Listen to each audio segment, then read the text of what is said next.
Today, we're going to be talking about how making ourselves wrong actually builds less trust with ourselves.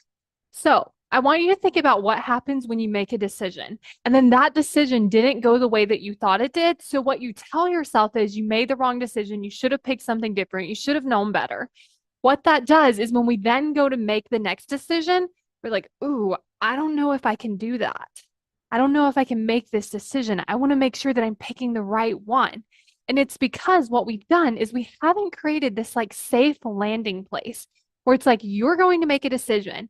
And then either way, no matter the outcome, you're still going to be nice to yourself.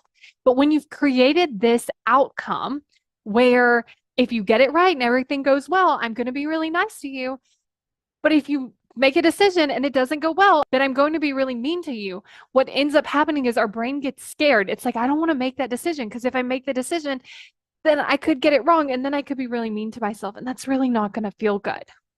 And so, what I want you to think about is how can you not make yourself wrong, even if the decision doesn't go exactly how you wanted it to go? One of the things that I like to do is tell myself, like, I did the best I could with the information that I had at the time. So oftentimes we make a decision with the information we have, and then we get new information, and then we're like, you should have known that over here. You should have known that that was going to happen, and you should have made a different decision. What we do is that's really unfair to ourselves because at the time we didn't know this information. So we weren't going to be able to make that decision. Another thing is sometimes we do just have to pick one. Maybe we have limited information. Maybe we really have no idea what's going to happen. We can't even like predict a little bit. And then we get mad at ourselves for the outcome not being what we thought it was, like we somehow could have controlled it. A lot of times it looks like we can, right? Had we just picked a different decision, we could have controlled the outcome.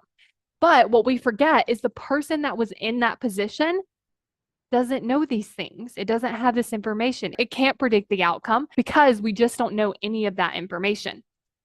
So, what I want you to think about is if you want to get really good at making decisions, you're going to want to build that trust with yourself. And the way that you do that is the way that you talk to yourself after you've made a decision and then you get the result from that decision. And sometimes I even like to tell myself, like, I'm so proud of you for making a decision. Yeah, this one didn't turn out the way that we wanted it to, but you made a decision and you moved yourself forward. Now we have more information. So now let's make a different decision. Because when you do that, you build that trust and then you build up this confidence in your decision-making ability. When you don't do that, you feel like you can't make a decision at all. Because when you make a decision, it could go wrong and then you could be mean to yourself and then it could feel bad. And then you kind of like feel like stuck, like you can't make those decisions. So it really comes with building that trust with yourself and how you talk to yourself after you get the result of a decision. Do you want to spend less time and energy going after your goals? Then you're going to want to take the right actions. And the way that you take the right actions is by not letting your brain pull you around to all these other things just so it can avoid doing the thing that needs to be done. So if you want to understand how to work with your brain so that you can take action so much easier, then go to successbykayla.com to get instant access to the free video, Why You Aren't Taking Action.